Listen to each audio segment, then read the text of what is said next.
we have a mind, isn't it? But we are not mindful. Our mind is distracted as it is called mind. Mind means that which vacillates, that has no steadiness. And with that mind, unsteady mind, we try to see the objects of the world. We try to see who we are. We have to analyze the entire existence. Therefore, our conception becomes all conflicted. But mind, if it is concentrated, if it is focused, with that mind, we can see things much clearly and much in its real nature, as it is. So this is a very important topic. But the question of spiritual life, in material life also, it is very important to be mindful. Suppose I am eating something, I am not mindful. How much is the joy of that eating? What is the experience of all of us? There is no joy in eating if your mind is focused on your food. And you sometimes people may ask, what did you eat? You will be puzzled to say, oh, I don't know. Is it good? Is it bad? To feel everything, we need a mind to connect. In the Katha Upanishad, the suggestion is that senses are already running its own objects. It's the mind who should control that, so that all the horses run in the road to God realization, to reach our destiny. So whatever may be the goal of our life, the senses should be controlled by the mind. Given the example of the horses, horses are driven by some driver and he is holding some reins. The mind is a rein. That's why mind is called the 11th organ of perception. 10 organs of perception, 10 organs of action, all are complete when mind gets connected. I can see, my eyes may be open, but I will not see if the mind is somewhere else. I cannot hear if the sound hits our eardrum. That is the physical thing, and scientifically it will go to the nervous system, to the brain, but brain cannot transfer it to the person who is behind. That's the mind. And this mind is the tool, is a great tool which can unveil the secrets of the world. The whole world is ready to unveil its secrets. The whole world is ready to tell us who we are. Only the mind helps us. That's why in the scriptures it is said, Manoyevo Manushyana Karanam Bandha Mokshaya. Mind is the cause of our bondage. Mind is the cause of our liberation. Which mind is cause of bondage? Distracted mind, which goes in its own directions. And there is no control or one-pointedness in it. But that's why mind runs in all directions and it does not bring any result and benefit of it until it is controlled mind, master. Whole spiritual life is mastered in the mind. Whole spiritual world talks about Chitta Shuddhi, and mainly the mind, purification of the mind. Languages are different. What is purification of the mind? when mind does not get scattered and get collected. That's the purification. How much we are becoming pure means how much our mind is getting focused in God. How much we are in even material success. Your best successful person is that whose mind is very concentrated and in the subject what he wants to study. Suppose the scientist is successful when the mind is totally focused. Mind focused in the subject in such a way the world drops off. Then their subject of concentration is there, what they are thinking about, what they are trying to research on, or wherever they are putting their mind. The musician is successful, or people touches the heart of people when the musician is concentrated and focused on the music only, not who is nodding the head, who is doing yes or no, or smiling, or in the hard space or sweet face, does not care of anything. Dive deep into the music becomes wonderful, and that touches our heart. Every field of life, you are cooking. Cooking becomes perfect cooking when one does not think of anything but focus on cooking. Anything in our life we do. Swami Vivekananda has given a beautiful description of that. He says there is only one method by which to attain this knowledge, that knowledge of he's talking about the truth, or our own self. That which is called concentration. The chemist in his laboratory concentrates all the energies of his mind into one focus and throws them upon the materials he is analyzing, and so finds out their secrets. The astronomer concentrates all the energies of his mind and projects them through his telescope upon the skies, and the stars, the sun and the moon give up their secrets to him. The more I can concentrate, Swami Vivekananda continues, that my thoughts on the matter on which I am talking to you, the more light I can throw upon it. You are listening to me, and the more you concentrate your thoughts, the more clearly you will grasp what I have to say. So he's giving different examples. It's the mind, concentrated mind, focused mind. It has this tremendous power.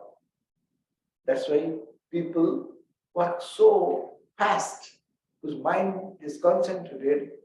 Within half an hour, they can finish so much work. But the other person will take 2 hours, 3 hours, or sometimes more. It's a simple example. A student with a distracted mind is keeping the book open and studying the, say, in the subject in the school or in the college or in the university. One part in the movie, what is going on in television, one part with a friend, another part is in the book. The mind is divided into 3 segments, so it is 1/3, 1/3, 1/3. So it will take 1/3 mind in the book will give 1/3 result. If the 1/3 mind added with something more, then end result will come. Deeper and deeper understanding will come. And as Swami Vivekananda is an example of a concentrated mind.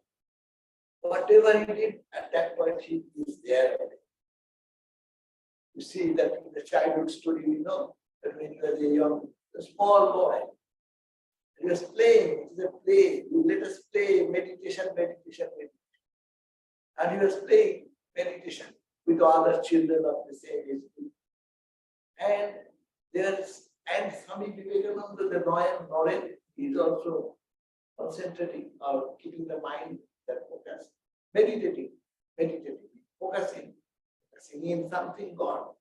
And other boys are also there. But by that time, one snake appeared, like miracle.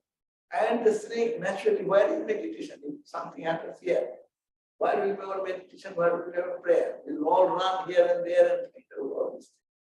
But here is a boy, Noren, he's just sitting there. So much crying and outing and running and all these things are going on. And the snake is there. He's oblivious of it. That is all of concentration. It is that this study, if you look at his life, we read, how much we read and forget. To remember one page, we have to read several times, still we forget. And Noreen, lying down in the bed, the teacher has come. Teacher's duty to read and to explain. He will be lying down in his eyes or something. And that study is not done. He has not to read again. Just to go to an exam for information and finish. He used to read that story that one day, matured state, we gave that story. Swami Vivekananda in the balloon mount, and his disciple, Sarvachandra Chakravarti, he came. He wanted to see what Swamiji is doing. Swami Vivekananda have new sets of Encyclopedia Britannica, big volumes, so many volumes. And here, Vivekananda is turning the pages like that. And when Swamiji's disciple asked, Swami, what are you doing? Swami said, I am reading the book. You are reading? Huh? Well, yes, I read. Turning the pages and he is reading. Encyclopedia is a book of wisdom. And then he said, oh, you have doubt? I have finished these few volumes. Just put me any question from there. He challenged. And he took that challenge. His disciple, strong disciple. This is the type of disciple Swamiji also wanted, that you should check your teacher. Whether what he's saying is right or wrong. And then took the book from different volumes and in that random brought out something and asked the question. And Swami Vivekananda is speaking what is written line by line. I was surprised, how come? He put some technical question also, which normally we forget with such rapidity. But that also is responding. Then the disciple got really very much excited to see that it is possible. But he said, Swami, it is possible only for you. You are an extraordinarily spiritual person. That's why it is possible. Swami Vivekananda said, not it is possible for you also. If you can concentrate and your energy, your focused in one direction.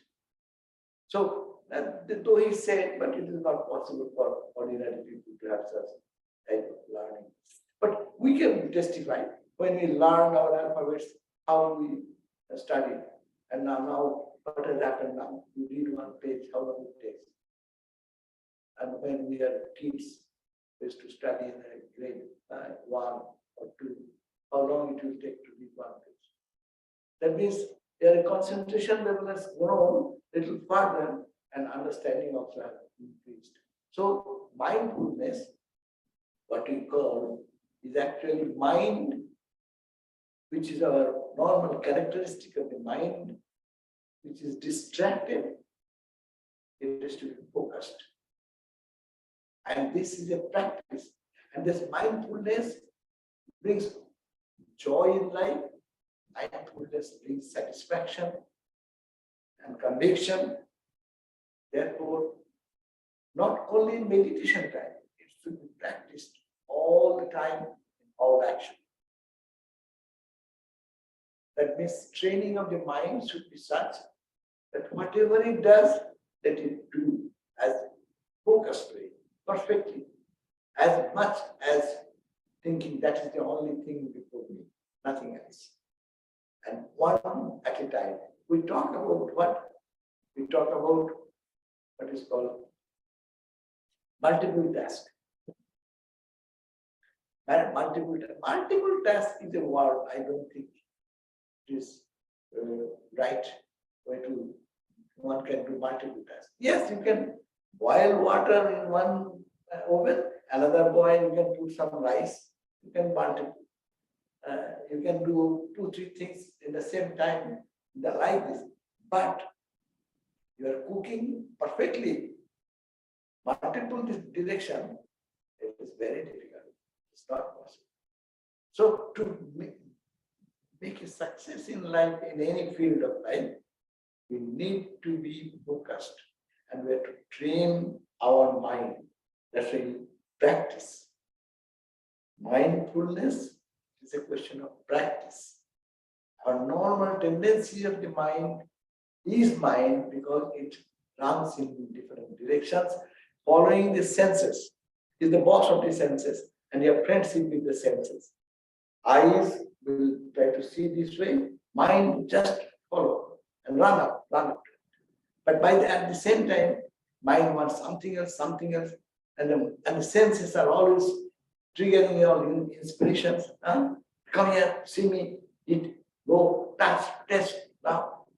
So, or accordingly, mind is all running in multiple ways. So this is the mind. Mind is nature is like that, but how to curb it and master it? Better term, how to master it, mindful, and that needs a practice. Abhyaso, vairagyabhyam tam nirodham. Now, in our what you call the Patanjali Yoga Sutra says, Abhyasa means repeated practice. And repeated practice, and Vairagya means detachment. Detachment or renunciation. I am doing this job. The world is gone from me. This is my only job, and I will finish, and then I will pay attention to the other. That type of concentrated mind, wherever it puts, it will reveal the truth. It's given the example of flashlight. When it is all spread all like that in a deep, dark area, if you go and put that, you can have an overall look. But you want to see particularly anything, you have to make it into focus. The focusing of the mind is a training. Now I am focused on this, and any other thing is secondary for me. Any other thing is secondary is the rejection side, is the renunciation side, is the giving up side. Not to give up for any other reason, but it is not my attention to be given there. I am focused on finishing this or doing this, completing this. See, look at the rockets or launching of the rockets and satellites. How much precision, how much accuracy, how much coordination. These are like, they are all meditators. When they get into their research or when they're just performing that action, how focused the whole world is done for them. That makes them the successful. So, if we want to succeed in our material life, there also we have to train our mind. But how to train the mind, that will be the techniques and other things we'll have opportunity to talk the other next time. But we have to put this into our mind again and again to put this emphasis on the mind, that it needs some training so that it is focused on one thing at a time. What it is doing to get a good success. And we see in practical life, our Swamis, those who do tremendous work, how they accomplish so much work and keeps themselves smiling all the time. Because they don't hold on. Mind is, I am focusing on this side, let me see what is in the corner, I saw that. That job is done. Forget, give up from the mind. But we carry on that in our mind, the success or failure of the other.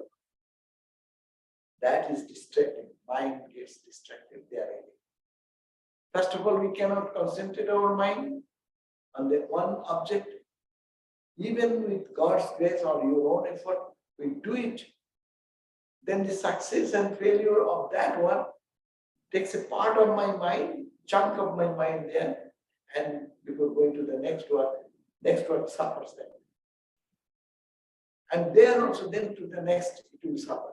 So therefore, Abhyasam and Vairagya, repeated the same practice of the mindfulness should be done, but with the underlying principle that you should have to give up the attachment to anything. Work has come, did my duty, hats off. And then fresh energy, fresh capacity. Then we know how much capacity we have. All our abilities get little not lost in this type of interaction with the results, good, bad, praise, blame. That will be there, but not that I need to attach with them. Thank God. Thank my mind. Thank your mind. Mind, you are great today. You have cooperated with me. I can focus today. As a normally, what we do in our spiritual practice, it is a frustration every day. What happens? You see, when we sit for meditation, we are meditating half an hour, 45 minutes, 1 hour, and come out, the face does not shine. Why? Because mind was meditating something else, not what I wanted. Mind has his own favorite choices, and he finds joy in that. And he finds joy because once his mind was concentrated into something and he got a touch of that mind. That's why he is going back. But my mind is not trained yet to get joy out of meditation, thinking of the divine in our heart or whatever we see. So it is a question remains that how to do that training of the mind to be abhyasa, repeated practice, keeping in mind that mind will have split into two. The observing mind, the acting mind. So one part of the mind, that's called ego or buddhi, if you term it like that, mind splits into two. One, the observer mind, that's why we say, oh, I didn't do it rightly. I was distracted that time. I didn't hear what you said. All these expressions come because somebody has observed in me. In the mind level, is forget about Atman, Brahman, we are not going to that level yet. But in the relative level, when we are standing, this mind as it splits into two sets. One is the witness mind, another is the working mind. And we have to train the working mind that when we do anything, we must have to do that wholeheartedly. And let us not attach to any other thought, vairagya, detachment from thinking and connecting with all other objects, whether it is pleasurable, whether it is painful, whether it is loving, desire, or I will be happy or unhappy. Forget everything. So perfection comes by that process of trying to only concentrate on one object. So Swami Vivekananda gives great emphasis. How has all the knowledge in the world been gained? But by concentration. Concentration of the powers of the mind. He is giving all glory to the powers of the mind. We do not know. We have infinite power in all. We believe? You may say, no, I am an ordinary person. Where am I infinite power? I cannot do simple things. And infinite power is nice to hear about that. But where is my power? But you have power. You create the whole world every night in the dream. Is it not the power of the mind? Mind is creating the whole world. All its fun, all its joy, all its horror, all the cars, all the people, all stars, moons, sun, earth, water, lake, car, plane, everything is created in the dream. Who does that? It is the mind does that. The mind has the capacity to create, recreate, and it can have the power to liberate us from all of that. That which leads our mind to the distraction, as I have said, that is the distracted mind. When that mind is concentrated and channelized in the direction of the truth, and truth is everywhere. That's why Swami Vivekananda refers in one place, the oneness, the ground of all experience should end in oneness. Because there is but one, the ground of all realities. So that the world is ready to give up its secrets, Swamiji, if we only know how to knock, how to give it necessary blow. The strength and force of the blow comes through concentration. So this concentration again and again, we have to learn to concentrate the mind, to train the mind, to focus on one and not to think of other things at that point of time. There is no limit to the power of human mind.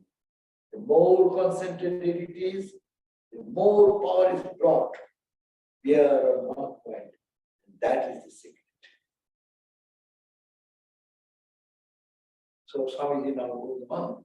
Now it is easy, much easier to concentrate on objects of the sensate universe. Because there is some concrete object, I can see it. But for things unseen, unknown, and invisible to the eyes, to the senses, there needs more concentration. That's why somebody says it is easy to concentrate the mind on the external things. The mind naturally goes outwards, but not so in the case of religion, or psychology, or metaphysics, where the subject and the object are the one. Subject is divine, object is divine, so subject, object, everything is one. So therefore it is much difficult to reach that oneness by concentration. The object is internal, the mind itself is the object. And it is necessary to study the mind itself. Mind studying the mind. Mind studying the mind. That means one part of the mind should be observing mind, what I said, and another part is the mind, what I am observing is function. We know there is the power of the mind or reflection. So I am talking to you. At the same time, I am standing aside as if I were a second person and knowing and hearing what I am talking. You one can think of the same time while a portion of your mind stands by and sees what you are thinking. We all do every day. There is two set division in the mind, one observer and another observing. So this is the to get into this point of concentration is a practice.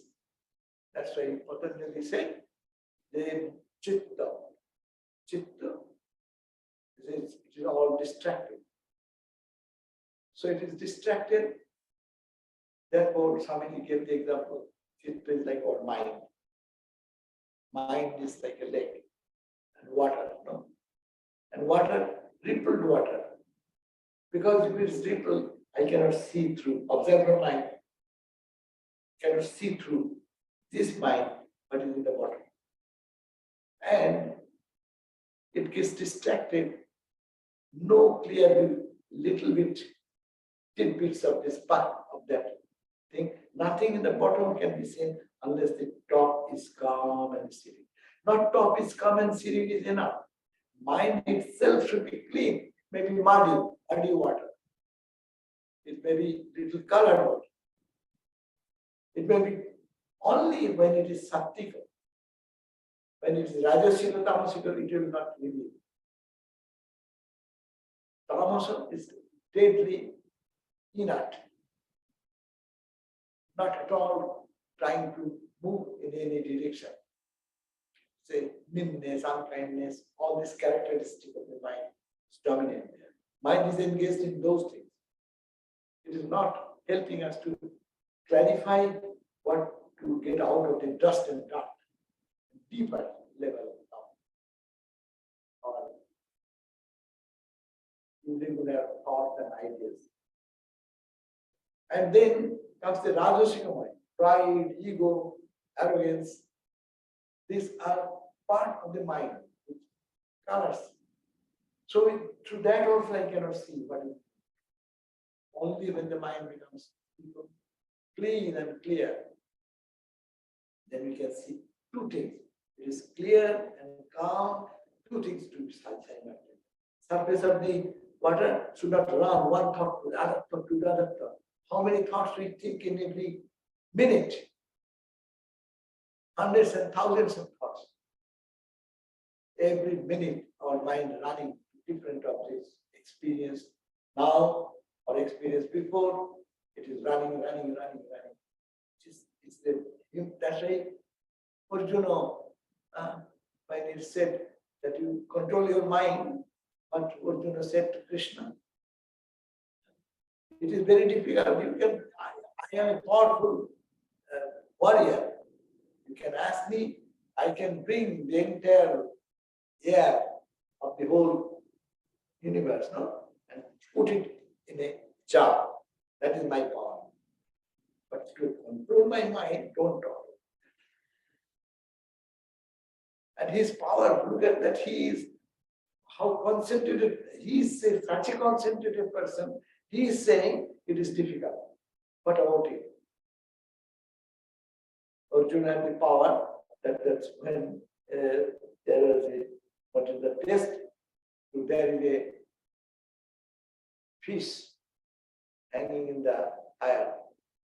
Somebody is hanging there, and the fish's eye is visible, and it is there is a circular ring rotating in that. And you will have to not to shoot like that. You have to see the reflection in the water and hold the arrow like that. It should hit. Everyone failed. But it was Arjuna who got it. He hit the eye, only the eye. Such concentrated person is saying that you are talking about everything, but mind control is impossible. But what is the solution? Practice. There also Bhagavan Krishna said, Abhyasena tu kunteya vairagena cha vichya. You have to practice. By practice it will come to your control. Practice it will be calm and serene. By practice all the dust and dirt of the mind will be gone. So that comes our spiritual practice. And those who don't believe in God, they also have to practice this. That's why they can be successful. Anyone in any field of life must have done their concentration and focus of their mind. So it is a very interesting study. We talk about spirituality, we think some of us complain, I am doing my japa, meditation for so many years, 20 years, 30 years, 40 years. No achievement, nothing happening. The question is to be put here. Are you talking about this mindful practice? Have you done that? Or just coming and sitting and the rosary going on and mantra like a parrot. Parrot also can chant the mantra. And nowadays your machine can do that. You give it once, it can repeat 100,000 times continuous. The machine will never be liberated. So this mouth will be talking. Its benefit is there, mantra has its own benefit. But no joy in that. But the question is that how to practice it and to teach the mind to how to bring back from all other distractions. That's mindful. And simple language is good. Mindful. I shall be mindful for doing this particular work this time. So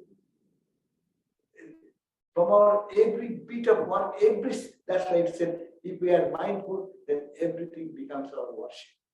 And every work becomes worship because you are mindful only to accomplish that result and there, nothing else.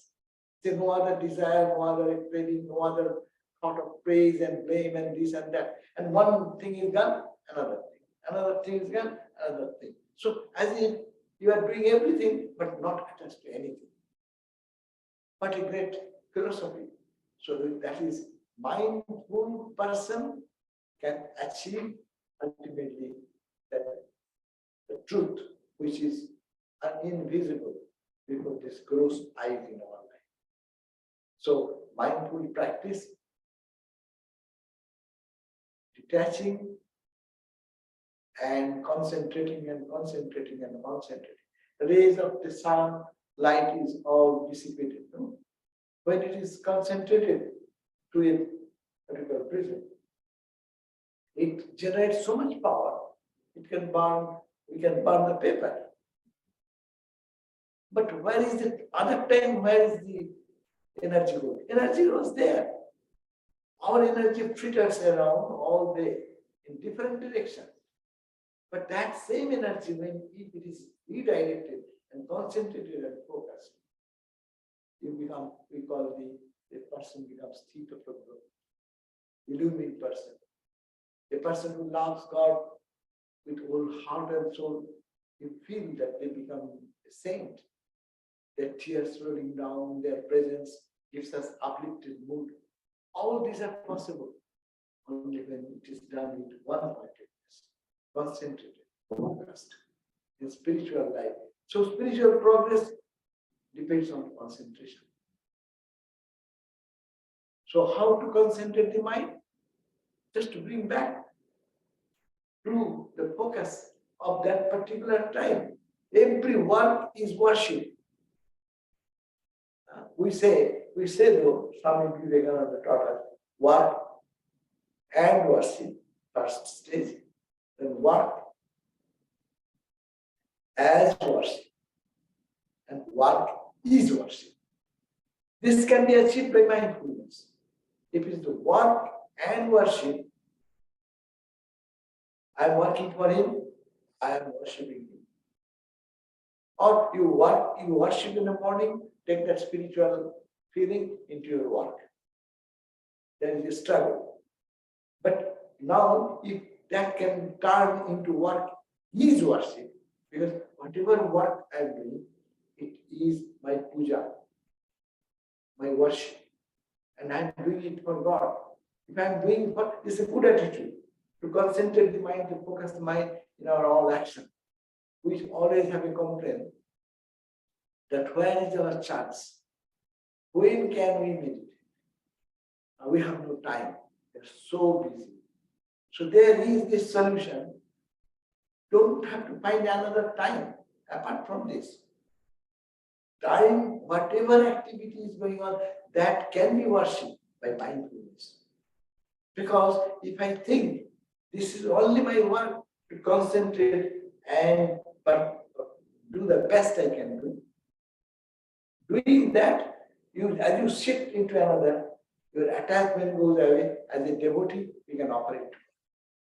Because everything that is the point, that mindful activity, every activity can be thought as an offering to God.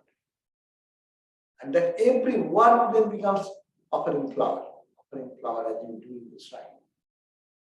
Every work totally done the best way, best flower.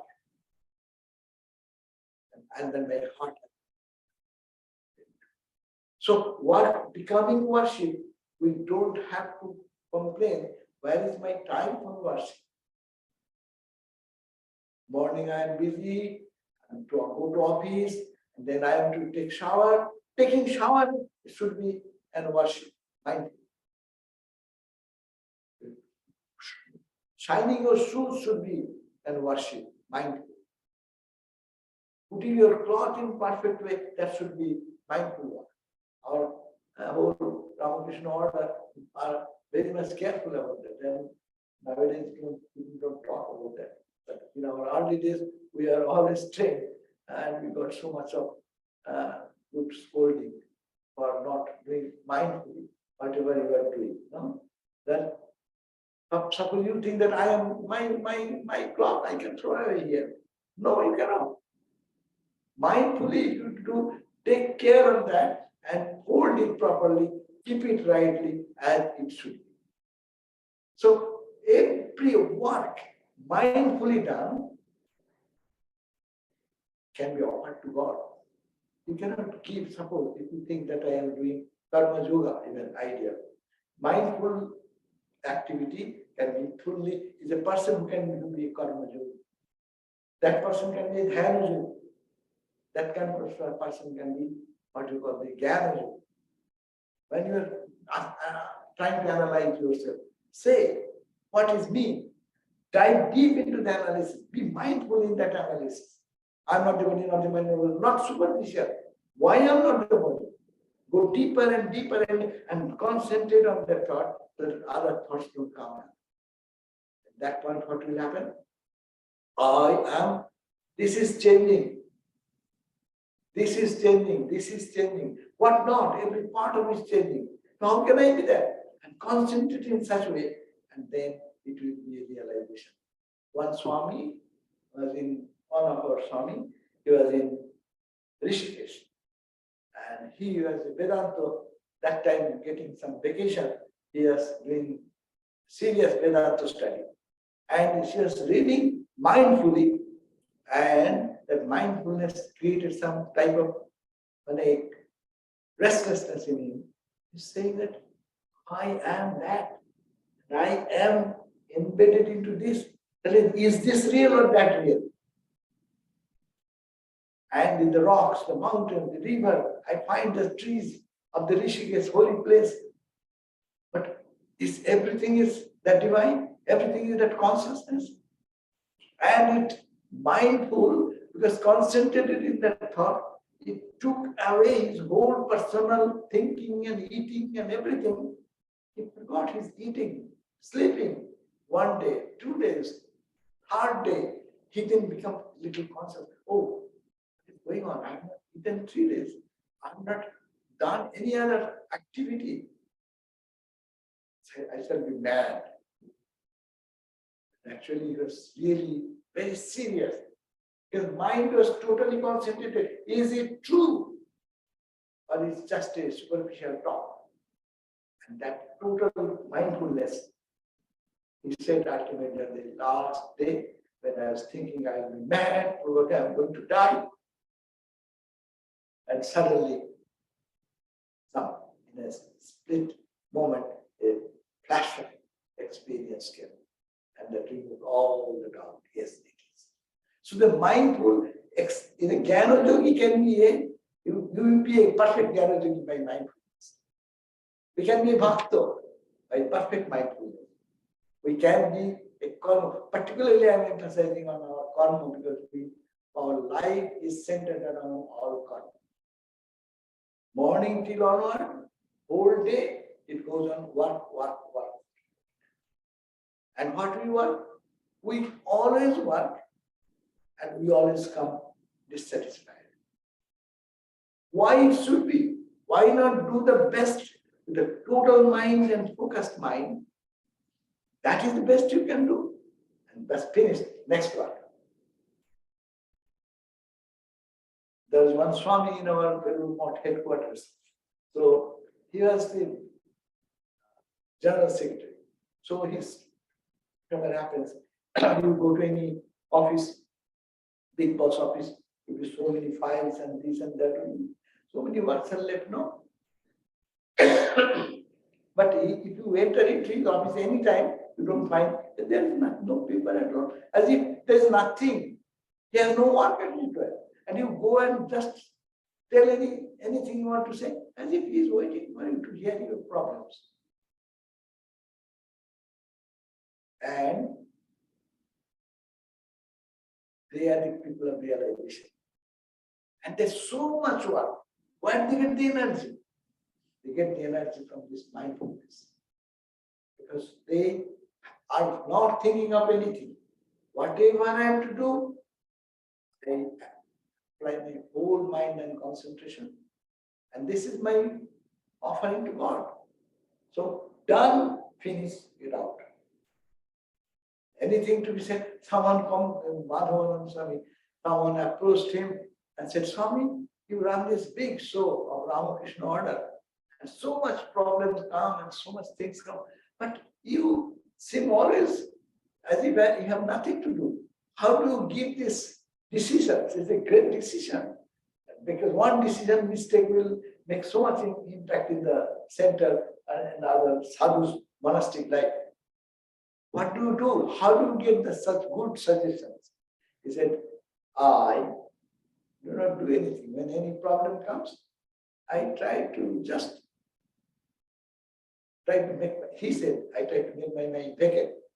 That means mind is having nothing. And in that mind, the thought comes, whatever, you put that input, and whatever response comes, I give it. I am free. So this is a practice. So mindfulness is to be practiced. Though it appears too much for us now, but if we start practicing, at least tomorrow I can do 2 times mindful action. Another day I can do another 3 times. And then 4 times, 10 times, 20 times, 100 times, 1,000 times. It will go on increasing. So that all the benefits of spiritual life, all the benefits, even forget about spiritual life, any life will be satisfying them. I have done my best and I'm happy. And don't cling to anything, because mindfulness, focus here, is done. It did its best. Focus here, you did reveal the truth there, and done. Trust. So this is the way we have to. We know we are dealing with our mind every day, but we are not watchful about our mind. We watch your mind. In the home front. Husband is watching. Hey, you did that, she did that. Wife is saying, you did that, she did that. I am not watching myself. Always you are watching you. That is the way we are mindful there. To find others' problems, others' failures and frustrations. But that's also wrong. Therefore, focus should be there. How I shall be mindful. Mindful and detached. Mindful and detached. And to know the secrets of the world. That is the only tool we have, God-gifted tool. And that actually everyone succeeded using that tool. And Rajajugo gives us so much ideas. So that is called the techniques. Next day we'll try to do that. Thank you all. So we have some time. Questions you can have.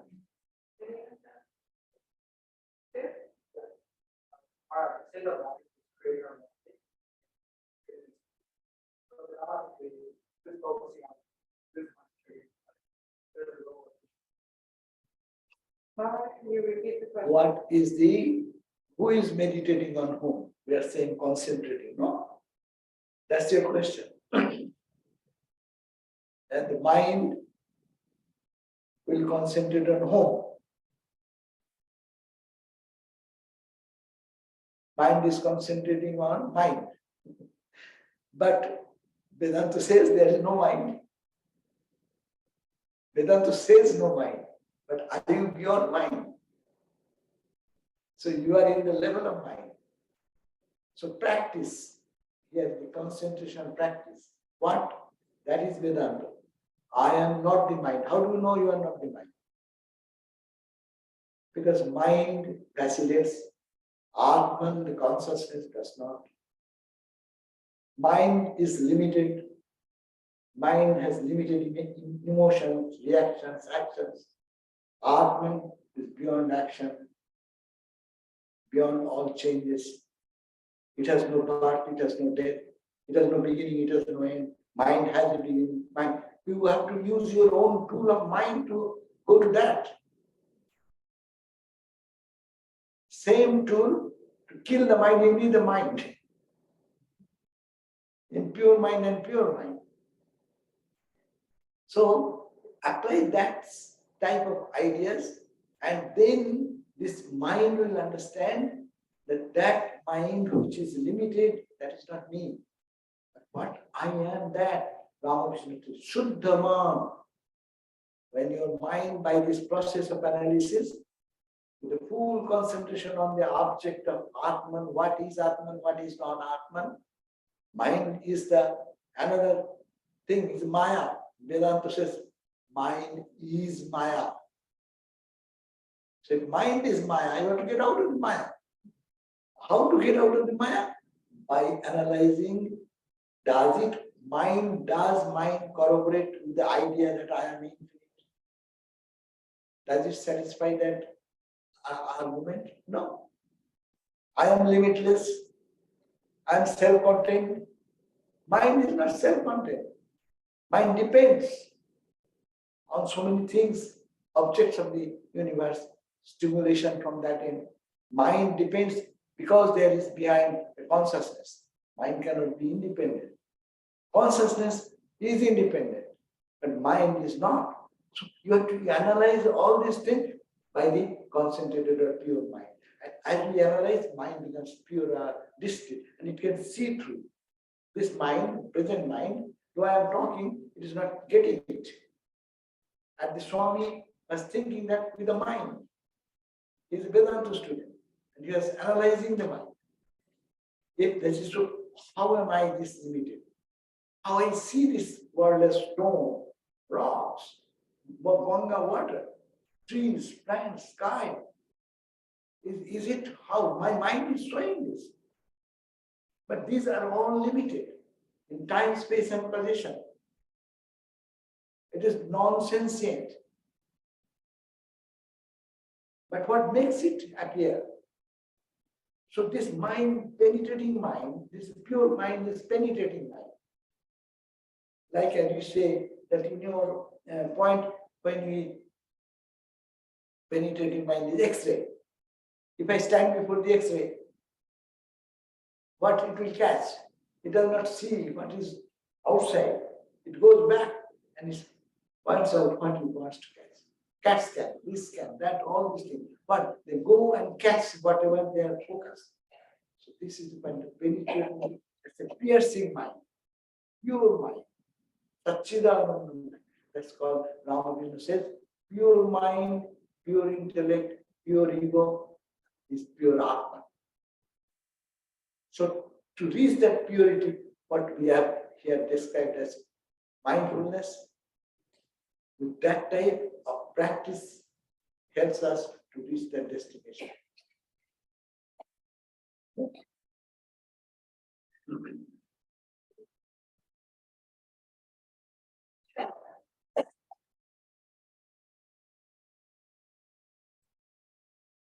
Any other question?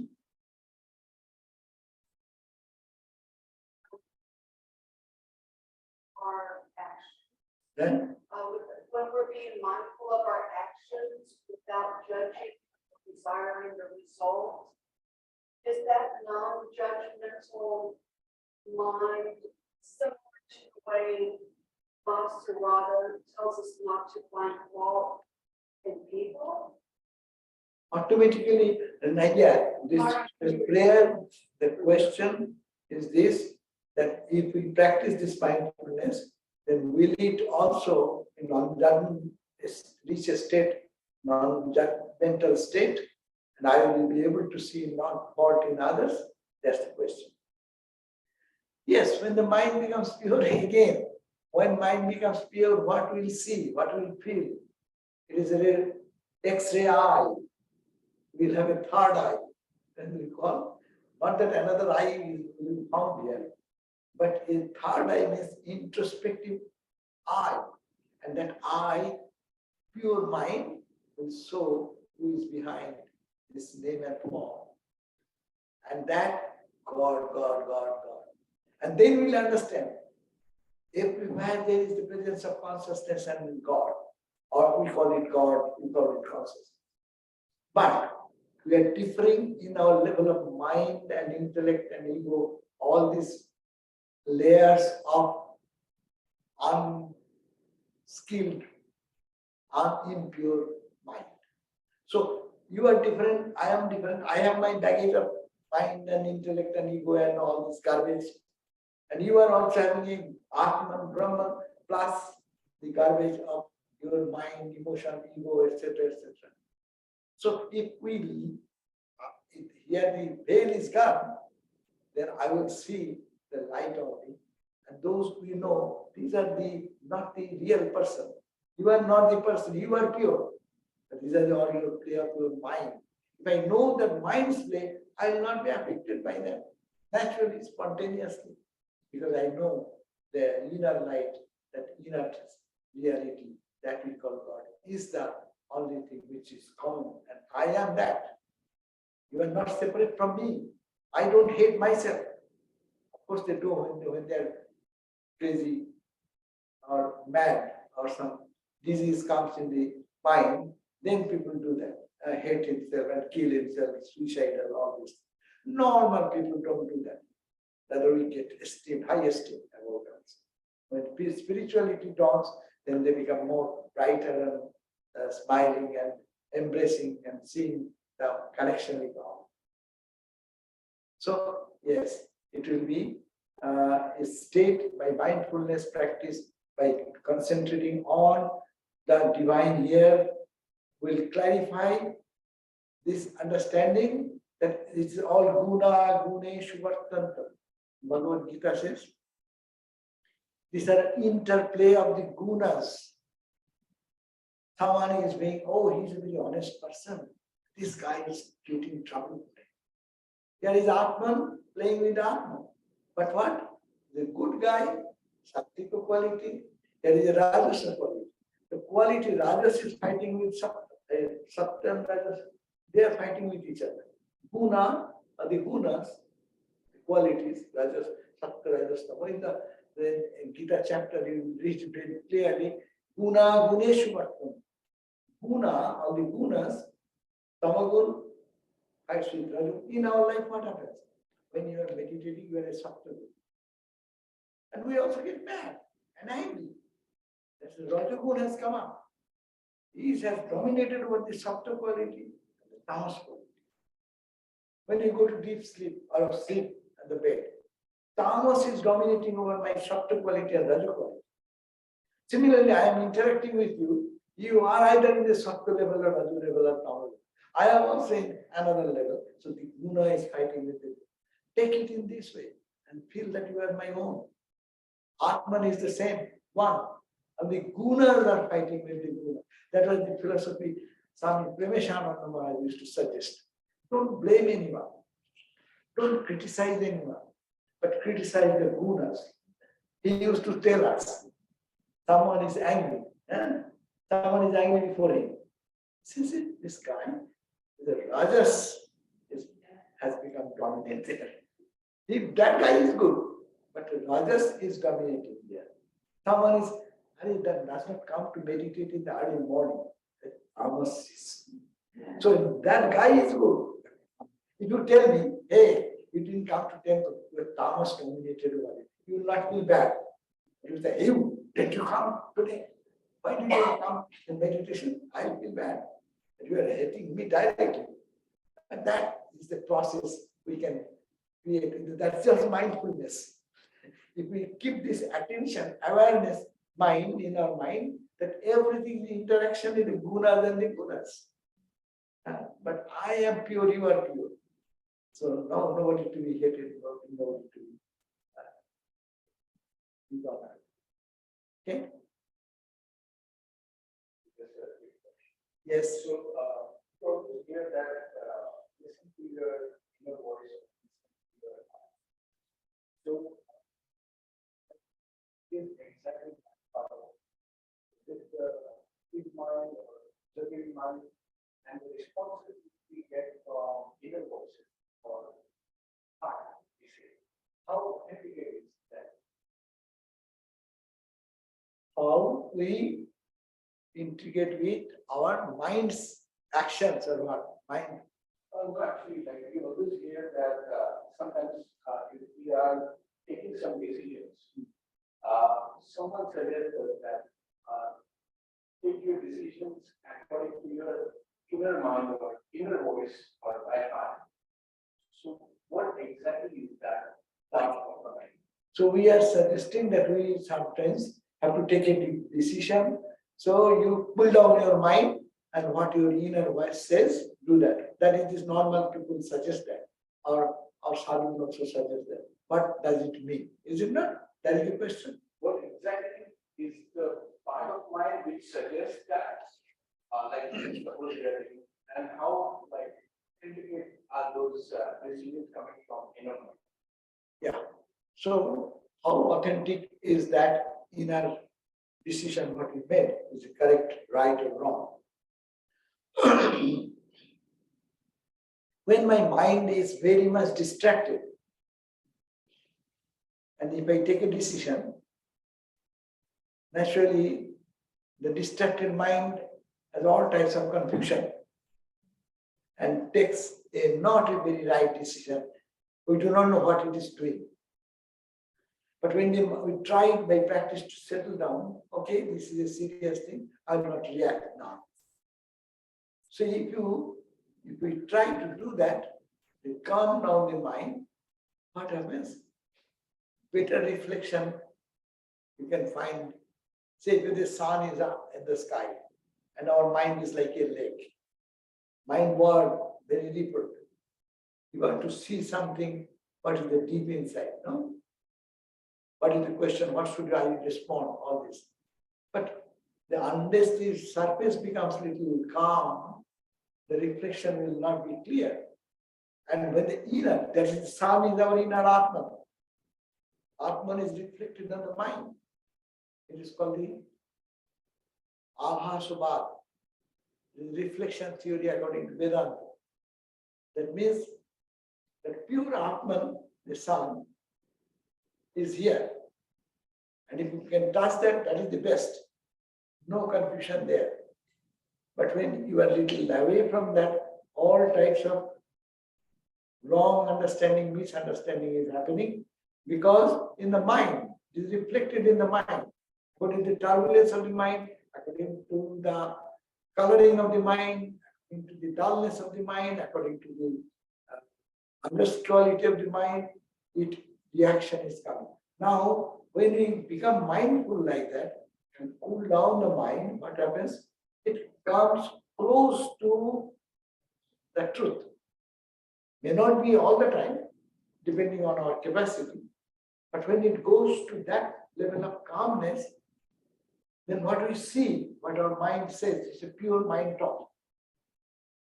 Purer mind, not pure. I cannot say purer than the previous condition of mind.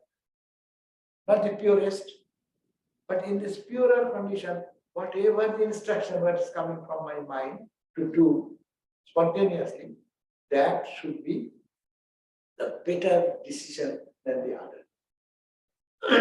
I talked about the Swami Sarvadevananda Swami. He was one of our great spiritual personality. As Holy Mother talked about him. In the Holy Mother's Gospel, you will find talking about that Madhavananda Swami, his erudition, his knowledge, and his monastic life. Holy Mother said that, oh my God, he is like a,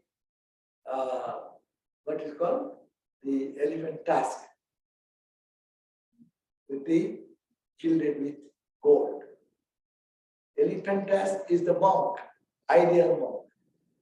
But it's also very valuable because it is coated with gold plates or something like that. That means much more valuable. Sonar, what is the Bengali word? Hatir dad. The teeth of the elephant is so much costly, no? Most costly. And if it is again with covered with gold leaf, gold is most costly. It is double valuable. So he used to pray, Holy Mother prayed like that. And that Swami used to take this decision on that way because he is a realized soul. He can hit the inner chamber of the reality, no? So whatever comes from Atman or purer state, that decision is perfect decision. But we may in this relative life, in the relative experience of our life relatively, we may think that I did not get the right result. But that is our wrong idea.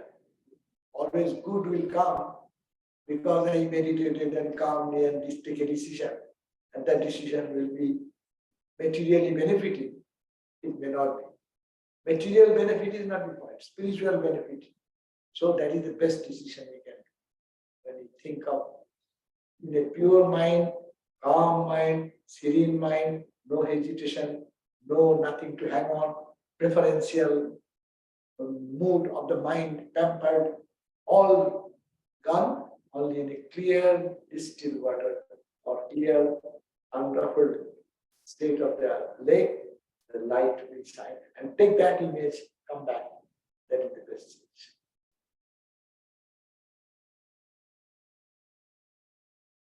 Okay?